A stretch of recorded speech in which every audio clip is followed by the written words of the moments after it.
Before we begin, if you want to win a copy of Mage Knight Ultimate Edition or Oathsworn, make sure you subscribe to the channel. I want to give away things, and the only way I can is by growing up to be a big and tall boy. A nice big tall YouTube boy.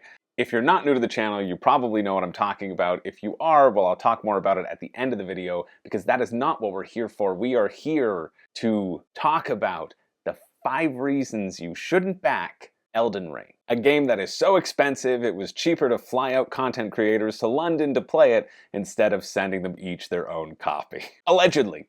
I assume. I think my ticket was sent to the other Chris George, the realtor who owns chrisgeorge.com, who I'm sure got himself some sweet cottage property up in Aylesbury, Buckinghamshire, while he was there. But if you are new to the channel and I haven't scared you away with my dumb jokes, get ready for the long haul, and also welcome. This is a series that I do whenever a campaign has raised over $1 million on Kickstarter or GameFound or BackerKit or whatever other crowdfunding platform is going to pop up and then vanish instantly because the market's saturated and nobody will look at it, to counteract that feeling of hype. I find a lot of Kickstarter coverage and board game coverage is focused around the marketing aspect of the thing, the buying cycle, the constant acquisitions of games, and sometimes it's nice to have a devil's advocate out there who says, hey, slow your roll, let's check in to make sure you are equally excited when the game arrives at your door as you are when you're hitting the back button right now, because that's the goal of this video.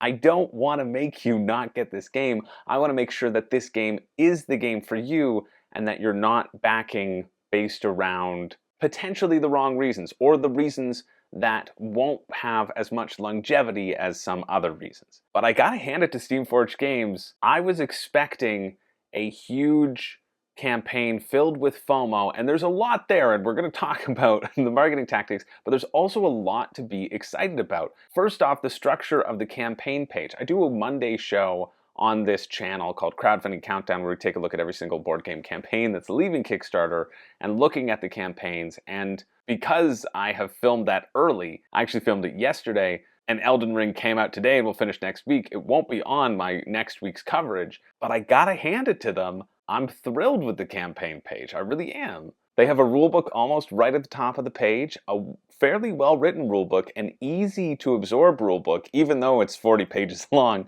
and they have clickable links right to the gameplay section of things. Now, they're just clickable links. They don't actually tell you the gameplay before they show you all the cool stuff you can get, but it's a step, right? It's a step in the right direction. I personally really appreciate that being there and accessible, even though it's just a clickable link, and then you really have to scroll through mountains and mountains of plastic before you get to that actual information on the campaign page. But still, I think credit is due where credit is due, and credit is due to Steamforged too. And having taken the day this crossing $1 million, I don't know, mere hours after it launched, I know around 3 p.m. Eastern time, it was over $1 million. And now, recording this video around 10:30, 11, it's crossed that $2 million Canadian threshold. I have been looking into this game pretty much the entire day outside of work and going grocery shopping, doing a deep dive into the rulebook and looking at all of the stuff that they put forward, and what I see seems to be fairly enjoyable. I really like how the fights are handled. I like that you don't have to stop and have your own little mini game of fighting while people wait on the side. That was one of my critiques for Heroes of Might and Magic. You just do your 3 actions, and then everyone else gets to continue to explore because you are thematically engaged in combat, and everyone else is like, yeah, we're not going to go help you. We're going to go search around this world and see if we can pick up some great items and pick up something cool while you get bitten by weird flying monkeys. I like that. I like that your friends can just abandon you while you fight for your life and not use one of those tokens to warp in and help you. They may be beside you when you start your fight, but they're like, he can handle it. And I feel like that'll continue the flow of the game quite nicely and won't create a lot of downtime for players. And I really appreciate that in a game. And I'm also very intrigued by the combat system and the card-driven combat system, because you might be able to do something really cool with your cards. You've got this big ferocious attack, you're ready to do this giant swing that's going to hit the enemy right in front of you, but then you still have to draw cards from your little hit deck deck of symbols, that's the official term, and see if you draw symbols that match with symbols on that attack. If you do, you get to do that attack, and maybe if you draw the right symbol, you can really get double the value of that attack. But if you don't, then the enemy dodges or you miss or something. And I think this system feels fun to me. It feels like there's enough randomness to make the battles tense. It feels like, normally I like rolling dice in a combat like this. I think there's some satisfaction of that randomness, but I really like how there could be multiple symbols on these cards, and I can already see the potential for that euphoria when those symbols line up and you draw 3 symbols on one card that was the exact symbol you needed to activate your super slash combo and kill the enemy. I think that's really cool. And I also think it's really cool how your deck is constructed with those symbols, and anytime you get equipment, you might get to add in cards into your deck to change the way your deck interacts and the types of symbols that you're going to be drawing. That feels like a lot of fun to me. It does have that lane battling, which I wasn't the hugest fan on for Heroes of Might and Magic, but I do like that with the stances you can choose what bonuses you're getting, and it feels a little bit more dynamic. And as long as it's wrapped up in that card drawing system, I think I could get on board. What else I think is cool is that I think the prospect of figuring out your boss's AI pattern, your boss's movement pattern, really rings true with the IP. And I think that's Steamforged Games, their mandate. It hits it right on the head. They love doing IP games. The majority of their collection and the majority of the games that they have produced have been IP games, or rather games with an already existing intellectual property, because every game, in a sense, is an IP game. They've got God Tier. Yeah, that's an IP that they developed, right? You know what I mean. Existing video game adaptations has generally been their bag, and I think this is a really ingenious way of replicating the video game and trying to replicate that experience of figuring out what the boss's pattern is and observing and then responding to it. I mean, in the video game, you have to observe what the boss's pattern, and you can't just look at a card and say, he moves left, forward, and then hits me for 5 damage. But it's a pretty good and a pretty close reflection of that video game, and I think that's a really cool aspect of it. And I think that's what Steamforged does excel in, and it's nice to see that directly applied in the mechanics. And then I like the little things. I like the little things that you get to level up your character, and you get these traits that can give you a special little ability, although I don't think those traits are going to actually have a huge impact on the game, but it's nice to have those little touches, right? Especially when you have a bajillion cards with every expansion. So there is a lot to like here, but it does come at a hefty cost. I mean, it might combine the War of Attrition from Slay the Spire, the minis from Cthulhu Death May Die, and the lane battling of Heroes Might and Magic, the last 3 campaigns that also raised over $1 million on crowdfunding, but it's got a price tag that, well, I mean, it's about 2 of them, really, let's be honest. Combine Heroes of Might and Magic with a base pledge of either of them, and you've got pretty much the core pledge for Steamforged. And I think with a game of this price point, which of course we'll talk about later, that requires perhaps a little bit more consideration than the hordes of people throwing money at Steamforged over the last 12 hours, raising that $2 million Canadian, 1.3 million pounds. If this were an actual store, it would be worse than Arnold Schwarzenegger trying to get Turbo Man on Christmas Eve. And we all know how that ended up. God, that's a good movie. Probably one of the better Christmas movies out there. So let's get into it. Let's get into the 5 reasons you shouldn't back. I mean, I really have 6 over here, but I'm just going to smash 2 of them together anyway and make it a 0.5 so that I hit the target for this series and make sure I'm not picking on Steamforged Games, because I'm not. I think Steamforged Games is doing really well. I think they will not be affected by this video or by you dropping your pledge when you realize that you've made an impulsive decision and haven't actually looked into the gameplay. Which brings us to reason number 5. It's been less than 24 hours. Do you know where your Elden Ring is right now? Are they out wandering the street, unsupervised? But I think this is an important check to consider right out of the gate. I have spent the best part of my day, really the best part, I had all these great plans, and then Elden Ring hit over $1 million, and then I had to do all this research. I spent the best part of my day looking into this game as much as possible. I've read through the rulebook entirely, the 40 pages, but it's a quick read. I've looked at numerous gameplay videos. I've watched different people's opinions on things. I've seen how a boss battle works. I've seen how the exploration works. How much investigation did you do before hitting that back button? Really, truly, how much? This is a real question that only you yourself can answer. And do you feel like that was enough to warrant the amount of money that you spent? If it was the entry pledge or the core pledge or the all-in? Because there is such a tendency with Kickstarter to leap first and ask questions later. They entice you with early bird, 24-hour early birds to try to get you in. And again, to Steamforge's credit, they haven't done this. They have a small little bonus to incentivize pledging during the Kickstarter campaign, to make sure that they lock in your money and that you are going to purchase the game. And I like this model. I don't like the early bird model. I like the, yeah, you get an extra little something in the Kickstarter campaign, and then you can still have access to the stretch goals if you end up pulling a late pledge down the line. I really like this model. But personally, for me, I love how much accessible content there is out there for Elden Ring. And I think Steamforge has had a large hand and should be commended in how they've put out this accessible content. They have their own 5-minute breakdown, although it's a little harder to link to. You got to click on the gameplay overview and then you click on another thing that says, check out our 5-minute overview. I think that should be more at the top of the page. Steamforge, if you're watching, put that closer to the top of the page. It's a good video. The Brothers Murph video is an even better video, I think, in terms of how to capture the spirit of the game and what you're going to actually be doing in the game. But these two things, there's a bunch of content out there. It is an accessible rulebook, which, speaking as someone who has read through a lot of rulebooks and reads through a lot of rulebooks on a weekly basis, this isn't always the case, especially in these larger games. But this is your check to ask, how much do you really know about the game? Or have you just been pulled in because of the IP? Because it's not the video game. Let's call this point 5.5.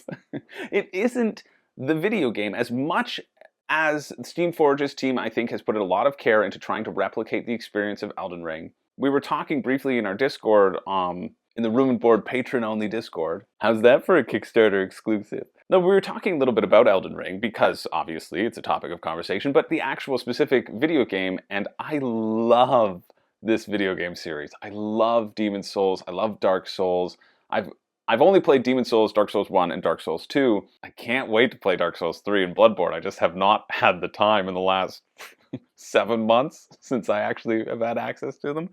But I think they're so fun. But the reason I enjoy them, me specifically, is because they are really hard and they feel like a really hard platformer, almost, in a sense, because you have to map out this new terrain. You have to get the timing exactly right. You don't know if somebody's going to jump out from a corner and just chop you on the head with an axe until it happens, and then you have to run back and get your souls, and you know now, okay, block, boom. It's almost like a dance, right? And that's how I feel whenever I'm at a dance. Really, just this sense of sweating and dread, and if I make the wrong step, I'll die.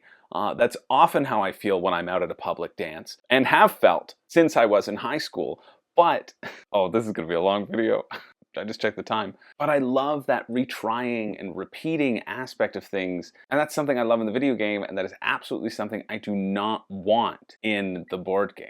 I hate that in a board game. I hate the dying and having to redo the stuff that you've already done. Because there's only so many surprises that can happen. And especially with this game, the exploration is randomly generated. You have this fog when you're walking through. You're not going to uncover pathways. You're not going to find the optimized pathway. Sometimes every time it'll just be random. When you fight a boss, you're not going to lose because you didn't predict that they would step one way. You're going to lose because you didn't draw the correct cards. As much as they try to replicate the video game experience, this isn't the video game. And I think this game needs to be looked at on its own merits and on the merits of the board game experience, and not because of any attachment to an IP. The IP will only get you so far. It will get you to pull the trigger, it'll get you to pull out the cool minis and look at them, it'll get you to appreciate the art and the story and the environment, and perhaps add to the environment in what is kind of a drab art design, I think. It's just kind of a grid, but if you know Elden Ring, well then hey, you can imagine where you are in the space and it doesn't look just like a plain grid that you've smashed two books together that are kind of separating whenever you move a mini and you have to push them back together. The IP can get you there, but it will be the gameplay and the actual gameplay experience that happens, and especially this one, because there's not really going to be a narrative. Come on, there's no narrative to Elden Ring. I don't care how much lore there is to the Dark Souls games. There's no narrative. The narrative is, who are you? Who knows? Don't die. That's what it is. So it's not like you're going to have a narrative to lean on. You're going to have these encounters, and it needs to be grounded in these encounters and in the actual system itself. So let's talk about the system. Reason number 4 is if you don't like multiplayer solitaire. And I know it's not completely multiplayer solitaire, but the fact that you are going to take that break and potentially be left out from the exploring phase and being part of that discussion while you focus on your own battle, I think it creates a little bit of separation. And while I personally like that as an aspect of the system, there will be those of you who don't. I also think that the boss encounters might make up for it, but I'm not sure that every quest will have a boss encounter, because you only get so many minis in the base game or the entry pledge or whatever, and you have so many scenarios. Every quest can't possibly have one big epic boss encounter to finish it off, I would assume. Because if it did, then it would get repetitive and stagnant, because likely it would be the same boss again. I don't know, I haven't, there isn't enough information out there, at least none that I've seen, as to the recurring nature of the bosses, how the quests will be structured. That is all a little bit shrouded in mystery, so we have to deal with the things that we do know, and we do know that you are going to be exploring the map together, and then you are going to be separating into 2 different groups. One where you fight for your life and scream for help, and the other one while your friends run around and collect all the good resources.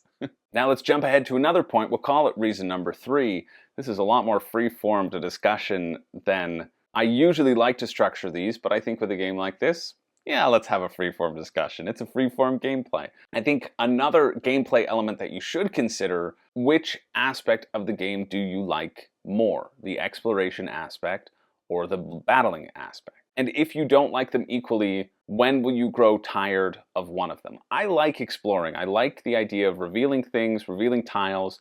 They're going to have 45 tiles in the entry pledge. There's 72 tiles in the core pledge. That hopefully will be a lot of variability, a lot of different things that you can uncover, different encounters, different merchants. I like the idea of exploring. I really like games that do have exploration in them. I think it's fun to flip over and see, hey, what did we discover? But I also know that that can kind of get tedious after a point. The actions that you can do on your turn in the exploration phase are move, so you move adjacent, explore, flip over a tile, a hex, investigate something on the actual hex itself, either get the resource or head into an encounter, or teleport to a different campfire, let's call them. They're not called campfires, but they might as well be. I'm a Dark Souls 2 boy. I think I will enjoy that, but I also think there are a bunch of people who will get tired of that it will start to become repetitive, and that it won't be as fun or exciting as the encounter system, as the battle system. Or if you really like the exploration and you don't like the battle system, well then you absolutely should not be getting this game, because it is focused around that battle system. I was hoping it would be 50-50, honestly, but after looking through it, and it could be 50-50, if you look at gameplay, you'll see that it's like 1 hour-ish for the questing and running around, and then about an hour-ish for the final boss. I'm thinking of the brothers Murph and Alex Radcliffe's from Board Game Co., their combined gameplay. So I was hoping it would be 50-50, but that's not factoring in the little mini encounters that you have and the little mini battles that you get to fight on your own. My guess is it would be, I don't know, 70-30, 80-20, that battle exploration. Or maybe take out 10% from somewhere and then leave that for the leveling up phase that happens after a quest is finished. But I think if there are red flags here and things that you think you're going to get tired of, think about the gameplay loop. I always talk about this, and how engaging it will be after 5 plays. I think the battle system will have legs to still be engaging. I'm not sure the exploration system will. Or maybe you'll be so frustrated by just placing those health tokens beside an enemy instead of having a beautiful health dial, which every game should have moving forward dealing with hit points. Now, reason number 2 you shouldn't back Elden Ring is if you're not a minis painter. Truly, I believe this to be the case. I know you don't get a lot of minis for the price point. You get 20 in that $89 core pledge. You get 54, I believe, well, probably more with stretch goals, in that core $179 pledge. But I think one of the main draws for Steamforged games are their mini quality. I know they have really good production quality for minis. I know they have a lot of detail in them. And I also think when the game is this expensive and you're paying such a premium, not that dynamic of a visual appeal, or even that dynamic of moving things around the board. Chip Theory also has Too Many Bones, which moves around in a grid, and I'm completely fine with them not being minis, just being chips or markers of some kind, because for me it doesn't make it feel any less dynamic. I think if minis aren't your thing, I'm not sure how much gameplay there is to warrant that pretty enormous price tag. I think the price tag is there because of the production quality. I mean, they've got a bunch of cards and really like a heck of a lot of cards and elements to the game. But you can even see on their campaign page, all they care about really showcasing are the minis. They care about showcasing that factor because they know they're leading with their front foot first. They're leading with what they know they're best at. And I think if you're spending so much on this game for things that you will half use, I don't know if the gameplay is interesting enough, at least to me, to warrant that overinflated cost when perhaps a standee version could have been cheaper and you can enjoy it the exact same amount. I think I would enjoy a standee version the exact same amount. We know a standee version is cheaper because Oathsworn is $125 for the base game. $165 after shipping, still lower than the Elden Ring core pledge because it has those standees and isn't that miniature pledge, right? In addition, the additional point on the minis, the reason that All In is so expensive at that $430 price point, and the reason so many people want to buy that $430 price point is because they're kind of, I think they're kind of hiding the cooler minis in the expansions, right? They want you to purchase everything. There's always that push to purchase everything. I mean, a perfect world from a business perspective, I'm sure Steamforged would love everyone to get the all-in pledge because then they make more money, presumably. And so the marketing, I feel, is usually focused around that all-in pledge and pushing you towards that. And I think the variety of minis that you would get in that all-in pledge and the cool factor of those minis, at least to me, is much higher than what is in the core pledge or the entry pledge. I honestly think the entry pledge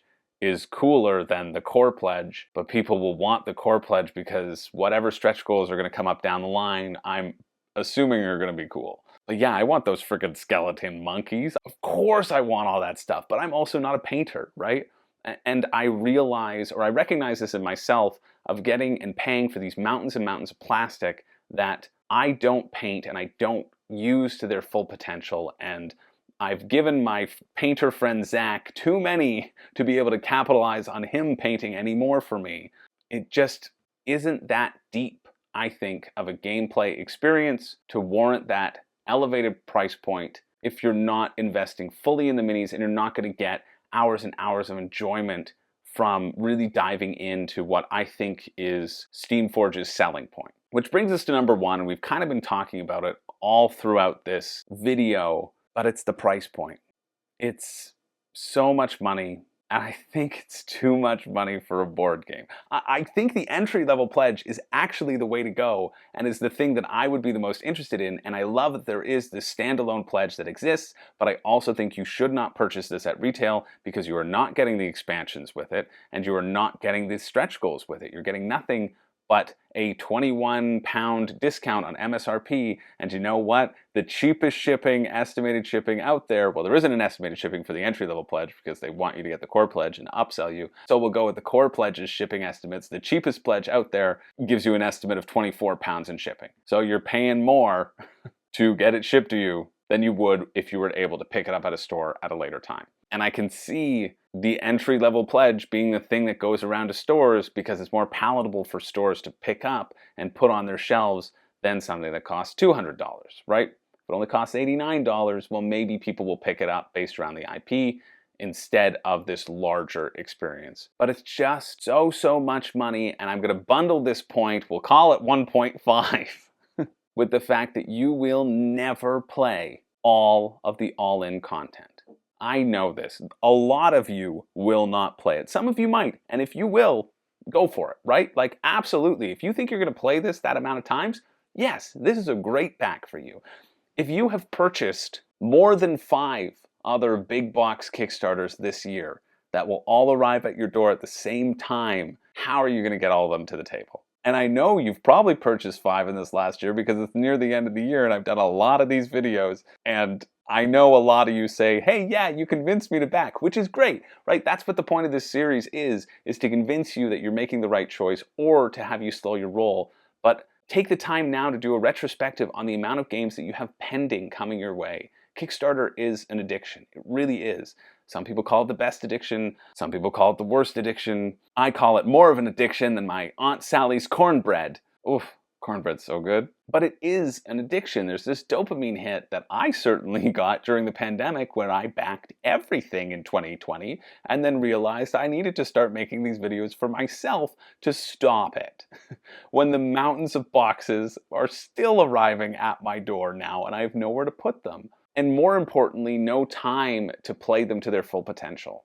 I don't think that this game is worth spending more than you would spend on Oathsworn, which is apparently the best game ever made. It's the highest rated on Board Game Geek. Everyone trying to convince me to pick it up, and let me tell you, you're succeeding. You're making me get close to it. Everyone's saying this is the best experience you've ever had. Well, this costs more than that. This costs more than the best experience. This costs more than the best board game experience that exists out there. To put this into perspective, this is going to give you 90 plus hours of content, 2-hour game sessions, at least 45 sessions. This could be a lifestyle game, and I know for a lot of you, especially if you check the community tab on Kickstarter, you'll see that around 5,000 people are returning backers and only 400 people are new backers, new to Kickstarter. For a lot of you, myself included, although I've been pretty good this year, I've been pretty choosy, I think you just need to be realistic about how much content you'll actually be able to handle. And maybe that just brings you down from an all-in to a sensible core pledge. That's completely fine. And if your only reason for going to that all-in pledge is, well, I want the cooler minis, get the entry pledge and get the expansion with the cooler minis. But then you'll miss out on all the stretch goals. Well, Steamforge, that's their fault because they didn't give you an option to get the stretch goals by piecemealing things together. But that's a marketing tactic. Kickstarter, at its best form, is an awesome way to bring amazing board games to light, to your door, for you to capitalize on savings of getting it at cost now versus more at retail, and having the publishers funnel those savings into additional bonuses for you. At its worst, it is a machine designed for you to purchase, to upsell yourself as you go on, as the campaign progresses. And I think it's important to take a step back, separate yourself from the Turbo Man rioting crowd, and be realistic as to your own gaming goals and to how often this will hit the table and to how much enjoyment it will bring you. Anyway, I hope that was helpful. I hope this video was somewhat helpful, somewhat entertaining. If you're still here, why not subscribe? This is how many people are usually not subscribed who watch these videos. And if even half of you subscribed, well, we could get to 10K. And if I hit that mark before the end of the year, I'm going to buy someone a copy of Oathsworn. I'm not giving it away. I'm just going to buy it for you and I'll send it to you. For just 1 subscribe a day, you could sponsor a Chris George in need. And listen, look at us. On behalf of all of us Chris Georges, we could all really use the help. Also, if you want a chance to win Mage Knight Ultimate Edition, make sure you go check out the 5 Reasons You Shouldn't Back Heroes of Might and Magic, and just drop a comment there. If you're subscribed and you've dropped a comment, I'm going to draw someone randomly next Monday to win a copy of Mage Knight Ultimate Edition. One of my awesome patrons, I've got a great community here. Somebody gave away a base pledge of the latest Cthulhu Death May Die, and one of my patrons was like, you know what made me so warm and fuzzy? I want to give away this copy of Mage Knight Ultimate Edition that I have in Shrink, just waiting to have an awesome home. So if you're interested in that, go over, make a comment on that video. If you're not, well, still hit the subscribe button because you can help somebody get a copy of Oathsworn if we get it before the end of the year, and I think it's obtainable. And I'd love to spend that money on you. And it's Canadian, so it's like $1 million Canadian, but you know, for you, you're worth it.